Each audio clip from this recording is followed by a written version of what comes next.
Hello Eternum and welcome to KOTT News, Eternum's #1 source for news, and this is the War Report.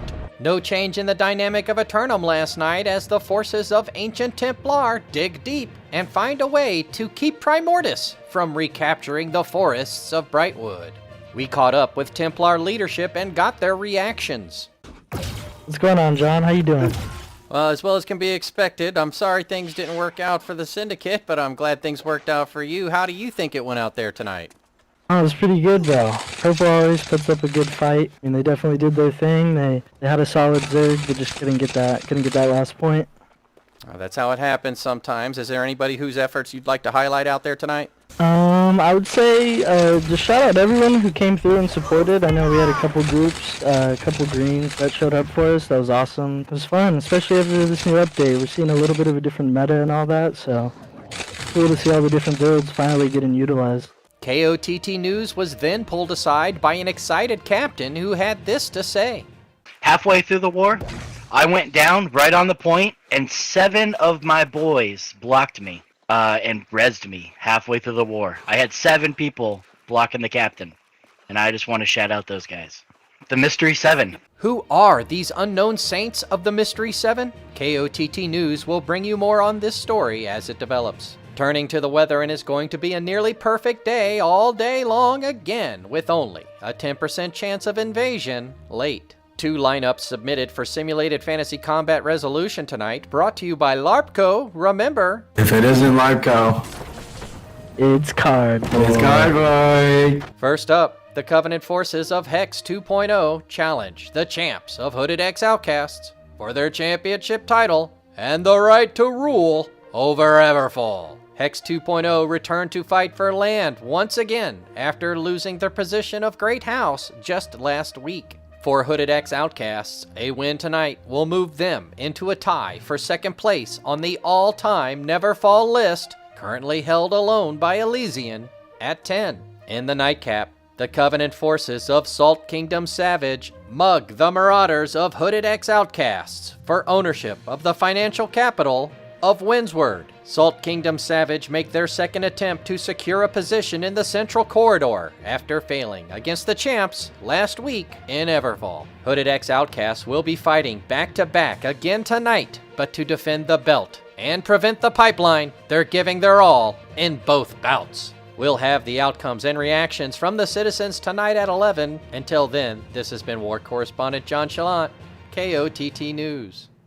Hello Eternum and welcome to KOTT News, Eternum's #1 source for news, and this is the War Report.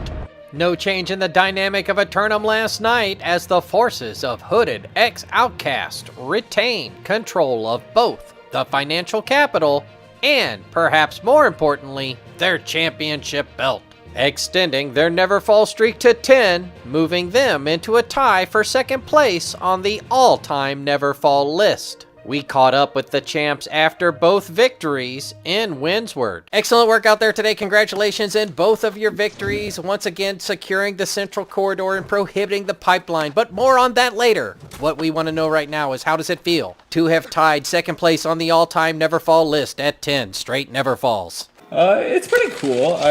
I'm just really happy that everybody came out here and joined us for this. It was really nice. I love every single person that came out and fought with us. We had a really nice fight. Excellent. Is there anybody whose efforts out there you would like to highlight?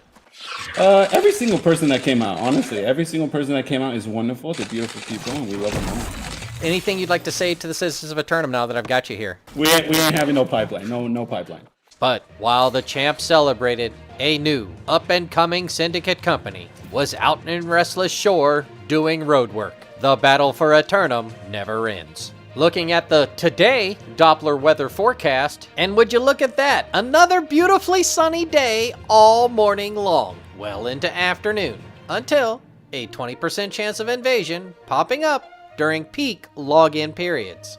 Only one submission for Simulated Fantasy Combat Resolution tonight, brought to you by LARPco. Remember, if it isn't LARPco, it's Cardboard. Tonight, in the resort destination town of Ebonscale, the Syndicate forces of Here Be Mutineers come to claim the capital from the forces of Booty Clapital. Here be mutineers attempt to expand their empire by seducing the people of Ebonscale with the finest sushi available on the island. But the forces of Booty Clapital have already been working closely with the street vendors of the city in order to ensure a robust and plentiful culinary selection for all guests. Be sure to tune in for complete coverage and reactions from the citizens at 11. Until then, this has been War Correspondent JChalant, KOTT News. Hello Eternum and welcome to KOTT News, Eternum's #1 source for news, and this is the War Report. No change in the dynamic of Eternum last night as the forces of Booty Clapital stand their ground and retain their capital. We caught up with Booty Clapital leadership after the fight and got their reactions. I just want to, thank the Yellows for trying, really hard. They put out a great performance. We do make sure we try to slot, majority of our people, and we make sure that we get the job done. And we get the job done. I want to give a big shout out to our governor, Bad for Dad. He definitely called that war better than any war caller that I've ever heard. And our bruisers really put it down this time. We really got those clumps and destroyed them. My great axe put in a lot of work out there. Also, I want to give a shout out to my hammer. My hammer was actually getting lots of shockwaves. All right, well, now that you've held the region, you've held your capital for yet another day, do you have any intentions to improve the hamlet in any way? We're not looking for improvements. We're just, trying to destroy our enemies. We're out there trying to clap some booties, and then whoever else wants to get clapped, go ahead. Step up and try to take it. Dare you. The gauntlet thrown down here. You heard it here first, ladies and gentlemen. Come and get it. He dares you. And the walk away. In other news, the tenuous peace in Great Cleve is now being upheld by the Great Cleve Police Department. Things were so quiet last night, we were able to test some new LARPCO helmet designs. Looking at the weather, and it's going to be a beautiful morning all day long until southern hurricanes will make landfall along the southeastern coast and dredge up invasions with them. One submission tonight for Simulated Fantasy Combat Resolution brought to you by LARPCO. Remember, if it isn't LARPCO, it's cardboard. Tonight, the Syndicate forces of Perplexuals assail the Marauders of Nameless Corgi for control of the master fishing port town of Reekwater.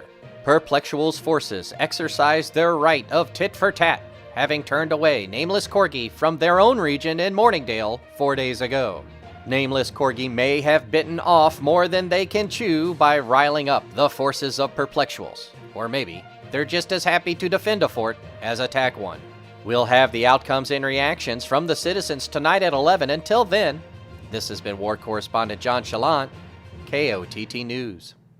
Hello Eternum and welcome to KOTT News, Eternum's #1 source for news, and this is the War Report. Dynamic change in the history of Eternum last night as the forces of Perplexuals expand their syndicate and claim the master fishing port town of Reekwater. KOTT news crews were on the scene in City Hall when combat resolved and the winners were announced. There was a little exuberant post-game chatter about who will see whom next time, but eventually the team settled and the victors took their place upon the steps of City Hall for photo opportunities. KOTT news crews caught up with one of the participants after the fight. It went great. The synergy within the companies was very good. We have wonderful alliances, and we're finna take more for the people. Stay tuned. News of the victory spread quickly to the adjoining region of Restless Shore, and local residents were excited to hear about the success of Syndicate forces. This is great progress for us, and I hope soon we'll take over the whole map. Turning to the weather, and if I told you it was going to be sunny all day long again, would you believe it? Of course you would. But then those pesky northern cold fronts will cause a 30% chance of invasion along the northern rim. 3 roster submissions for Simulated Fantasy Combat Resolution tonight brought to you by LARPCO. Remember, if it isn't LARPCO, it's cardboard. First up, the Marauders of Civil Riot assail the Syndicate forces of Searing Void for control of the secondary oil reserves of Cutlass Keys. Civil Riot executing their right of rematch, returning to the keys in their second attempt to resecure the region.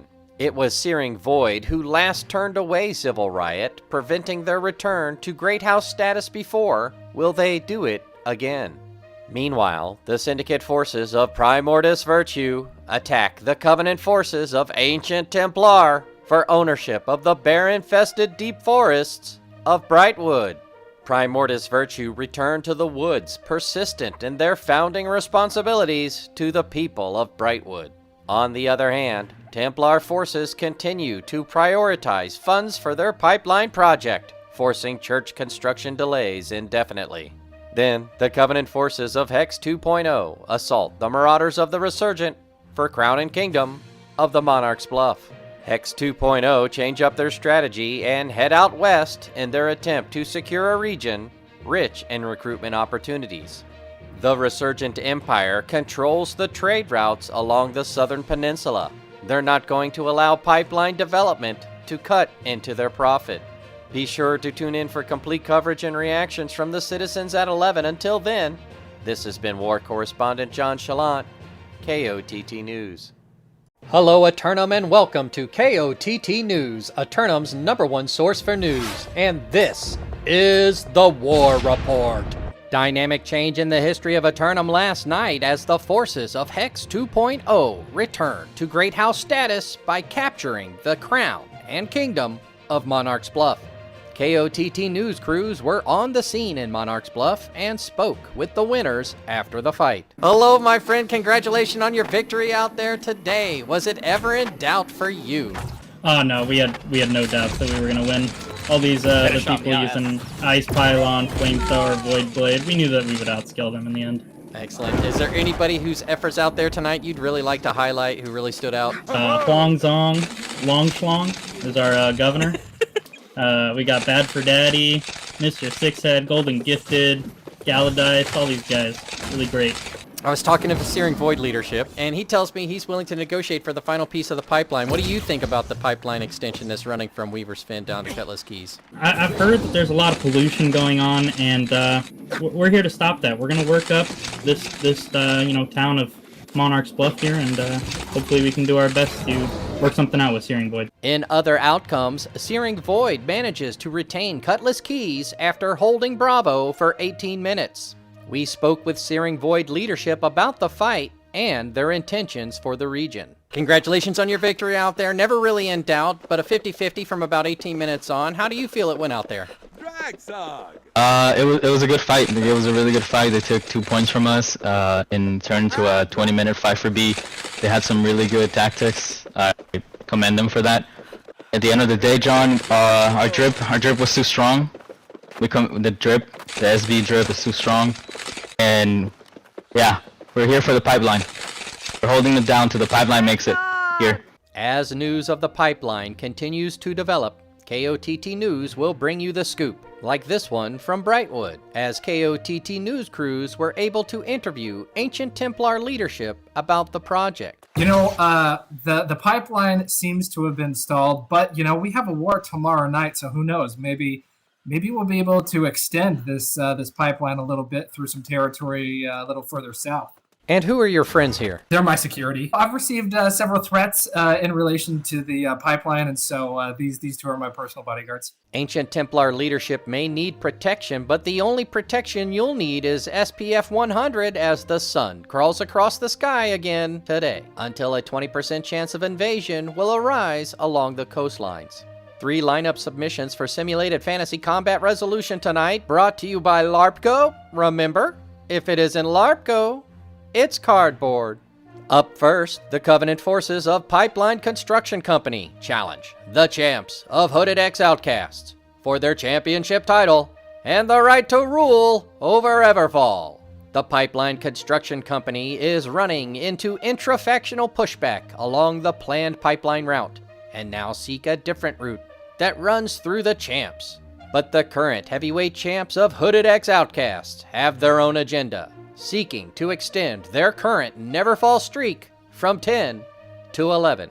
Then, the Covenant forces of Booty Clapital assail the Marauders of the Resurgent for control of First Light and the flow of the spice. Booty Capital forces attempt to expand their empire tonight on two fronts as Covenant forces make their big push for pipeline access. Resurgent forces are recently consolidated after contracting their empire to only one region, so now they're regrouped, but are they ready? In the nightcap, the Covenant forces of Booty Capital snatch and grab the marauders of Hooded X Outcasts in their attempt to rob the financial capital of Windsward. In their second matchup of the night, Booty Capital forces will know where they stand in their ambitions to stretch across the island. For Hooded X Outcasts fighting in back-to-back fights yet again, they know that they'll have to dig deep to prevent the pipeline. We'll have the outcomes and reactions from the citizens tonight at 11. Until then, this has been War Correspondent JChalant, KOTT News. Hello, Eternum, and welcome to KOTT News, Eternum's #1 source for news. And this is the War Report. Dynamic change in the history of Eternum last night as the champs get knocked out in the final round in Everfall. KOTT News crews were on the scene first to speak with the new heavyweight champs. Congratulations on your victory, knocking out the champs in the final moments of the fight in the final round, stopping their Neverfall streak at 10. How do you feel about it? We are elated right now. I see you're still a little winded. Go ahead and catch your breath and take us through it when you get it. Well, at first, we tried Zerg C. For those of you who are watching and knew it wasn't working, so then we split. Eventually took all the points, got in the fort with 14 minutes left, 15, somewhere around there, and just steady, persistent effort by the Templars and our allies who came in won us the day. Excellent, congratulations yet again. Now that you have control of this, I'm sure everybody wants to know, where will the pipeline go? So we're one step closer, John. I mean, Windsward obviously is the key one that is needed to shoot the pipeline through after we made an agreement with CK. So yeah, we're hoping, Booty as well tomorrow so that we can make an agreement with them and bring prosperity to all of Eternum. Pipeline Construction Company was then met by an environmental protection and awareness officer who immediately began processing their zoning permits. I'm here from environmental. Did you guys get all your permits for this pipeline? Yeah, they're being processed currently. We're still looking for skilled trades workers for the church in Brightwood as well, if anybody knows anyone. I don't know about the trademark, but I can do some pretty good wetland delineations if you need them. I can also kind of help expedite the permitting process if you need. Yeah, so we're planning to restore a 4-to-1 ratio of lands that we impact with the pipeline. So that seems to be a good ratio that's been accepted so far. Nice. And have you had any consideration about the long-eared bats? Yeah, definitely. I know that certain times of the year is more prevalent for them, so we'll try and make sure construction doesn't happen during that time. Yeah, if you could try to avoid tree clearing through the months of June through August, that'd be great. In First Light, we caught up with Resurgent leadership who was full of praise for their colleagues after their victory. I want to give a huge shout out to Chamber, the other healer in my group. We had 0 deaths. I have not had a 0-death war before, so that was amazing. We kicked some ass, is what we did. And at night's end, the forces of Hooded X Outcasts deny pipeline zoning permits in Windsward, but the mood remains somber. Thank you for taking a moment to chit-chat with me. Congratulations on your victory out there tonight. Once again, stopping the pipeline from advancing. No zoning permits allowable here tonight. How do you feel it went out there? We felt pretty good this war. We did our thing. It was very unfortunate with the Everfall push, but it is what it is. I know you're of mixed minds, but can you tell us what you plan on doing going forward as far as perhaps recruiting and getting more people involved to help you hold your position? I believe we have like a solid squad right now. Everfall was just unfortunate. We're gonna come back and push them though. Looking at the one-day Doppler radar forecast and another mostly sunny day until mid-evening, magnetic forces will cause invasions to rise on the polar tips. 2 submissions for Simulated Fantasy Combat Resolution tonight, brought to you by LARPCO. Remember, if it isn't LARPCO, It's cardboard. First up, the syndicate forces of Here Be Mutineers assault the Covenant forces of Booty Clapital for control of the bamboo forest preserves and medicinal hot springs of Ebonscale. Returning to the resort destination after being turned away 4 days ago, the city guard may still remember the mutineers. The forces of Booty Clapital certainly remember, and they're going to make sure no unscrupulous mutineers will sully their hamlet. In the nightcap, the marauders of Nameless Corgi attack the syndicate forces of Perplexuals for control of the northernmost region of Morningdale. The forces of Nameless Corgi return to Morningdale and try once again to secure a better freshwater source. Perplexual forces turned them away last week, then took Reekwater away from them. I guess they didn't learn their lesson. Be sure to tune in for complete coverage and reactions from the citizens at 11. Until then, this has been War Correspondent JChalant, KOTT News. Hello, Eternum, and welcome to KOTT News, Eternum's #1 source for news. And this is the War Report. Dynamic change in the history of Eternum last night as the forces of Here Be Mutineers complete their uprising and capture the resort destination of Ebonscale. KOTT News crews were in Ebonscale, where we caught up with a mutineer representative and spoke about the fight. So our war with Eben, we've been pushing it quite a lot. I don't know if you've been noticing, but we got the deck on Ebonscale 3 times in a row. We've been trying to take it. It's it's the home of the beautiful, right? It was a difficult war, But at first we took all 3 points in 5 minutes flat. It was beautiful. We were cruising, but we had a little bit of a hard time in the fort. Not gonna lie, it took us almost 20 minutes, just a couple minutes left down, but we got a nice strong regroup going in right at the end, and we managed to just push that fort over, and we got it. We took it. Took it purple. Congratulations on that, of course. Is there anybody whose efforts out there you'd like to highlight? Well, I'd like to highlight J-Dog. I believe he got 3 million heals in that war. Excellent AoE healer.